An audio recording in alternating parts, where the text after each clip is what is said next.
Selamat pagi Pak Tius, saya Rafaela Davina dari kelas 11I absen 33. Pada kesempatan kali ini saya akan menjelaskan tentang wisata Toraja App yang telah saya buat di aplikasi App Inventor. Pertama-tama saya memilih ada 6 destinasi yang terletak di Toraja. Yang pertama ada Gua Lemo, yang kedua ada Desa Palawa, yang ketiga Kolam Limbong, keempat Gumuk Sumalu, kelima Bongga Karadeng, dan yang terakhir adalah Gunung Nona. Saya membuatnya dengan menyertai beberapa informasi penting seperti ada sebenarnya wisata itu apa sih, lalu ada jam operasional, ada lokasi, lalu juga ada fasilitas yang ditawarkan, dan juga saya menyertakan video YouTube yang berisi tentang pemandangan yang berada pada wisata tersebut. Pertama saya memilih Gua Lemo. Gua Lemo ini adalah salah satu objek wisata budaya yang terletak di Kecamatan Makale. Kecamatan Makale ini terletak di Kabupaten Tanah Toraja, Sulawesi Selatan, dan gua ini dikenal sebagai tempat pemakaman yang unik karena jenazah-jenazah yang dimakamkan dalam gua tersebut tidak hanya disimpan dalam peti mati atau keranda biasa, tapi juga diukir dalam bentuk patung atau arca yang disebut tau-tau. Gua Lemo ini dapat dijangkau dengan kendaraan dari kota Makale, pusat Kabupaten Tanah Toraja. Dari Makale, perjalanan menuju Gua Lemo ini memakan waktu sekitar 30-45 menit. Dan perjalanan menuju ke sana sangat menarik karena perjalanan menuju ke sana ini menampilkan beberapa pemandangan alam yang mempesona. Yang kedua, ada Desa Palawa. Alasan saya memilih Desa Palawa ini karena Desa Palawa salah satu desa yang terletak di Kecamatan Sanggalangi, Kabupaten Tanah Toraja di Sulawesi Selatan. Desa ini terkenal karena kekayaan budaya dan keindahan alamnya, terutama dengan adanya rumah adat Tongkonan khas dari Sulawesi dan berbagai situs budaya yang menarik untuk dikunjungi. Dan juga Desa Palawa ini memamerkan beberapa kekayaan budaya yang ada di Indonesia. Yang ketiga ada Kolam Limbong.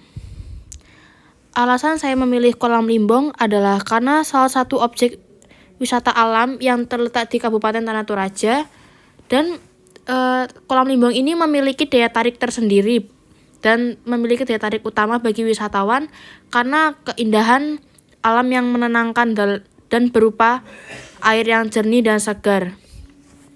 Kolam Limbong ini juga dikenal sebagai salah satu tempat yang sering dikunjungi karena memiliki suasana yang cocok untuk relaksasi dan untuk menikmati alam Toraja yang indah.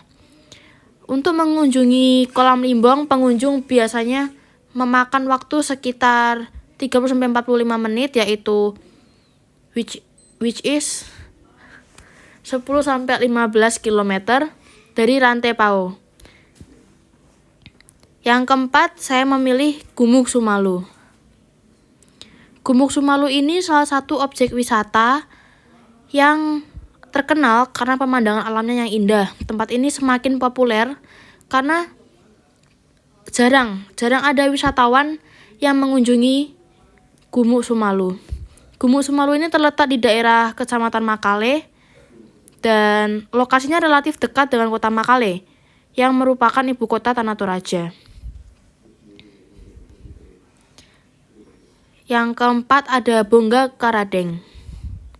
Bongga Karadeng ini salah satu objek wisata alam yang sangat terkenal karena Bongga Karadeng ini menawarkan pemandangan alam yang spektakuler, yaitu tentang udara yang segar, pegunungan yang hijau, dan panorama lembah yang memukau. Bongga Karadeng ini juga sering dikunjungi karena menawarkan suasana yang tenang dan banyak pengalaman budaya khas Toraja. Bunga Karadeng ini terletak di Kecamatan Bunga Karadeng sendiri dan berada di daerah pegunungan sekitar 30-40 km dari Rantai Pao atau pusat kota di Toraja. Dan yang terakhir, saya memilih Gunung Nona. Gunung Nona ini salah satu destinasi wisata alam yang populer juga dan juga berada di Kecamatan Angge Raja yang berada di sepanjang Jalan Poros Enrekang Makale. Jalan Poros Enrekang Makale ini merupakan jalur utama menuju Tanah Toraja yang memiliki jarak sekitar 18,6 km dari kota Enrekang. Atau kalau dalam menit kira-kira selama 49 menit. Gunung Nona Enrekang ini destinasi wisata yang buka selama 24 jam.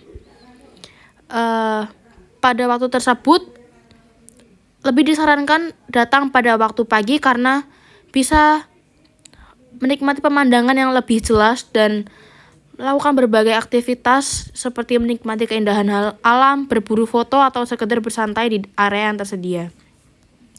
Nah, dari keenam wisata Toraja yang saya pilih ini, tentu kebanyakan memiliki jam operasional sekitar jam 8 pagi sampai sore, sekitar pukul 17 atau 5 sore, karena masih terang dan waktu yang baik untuk dikunjungi. Karena kalau malam biasanya karena ini juga masih di daerah pedesaan, sehingga penerangan yang kadang kurang. Dan juga memiliki fasilitas yang berbagai macam, yaitu ada toilet umum, tempat parkir, dan juga ada tempat peristirahatan. Di sana juga ditawarkan ada pemandu wisata lokal yang tentunya akan membantu para wisatawan untuk berkunjung. Dan juga wisata-wisata ini saya pilih berdasarkan pencarian saya di internet dan tentunya memiliki rating yang tinggi dari masyarakat. Baik, terima kasih dan sekian presentasi dari saya. Terima kasih.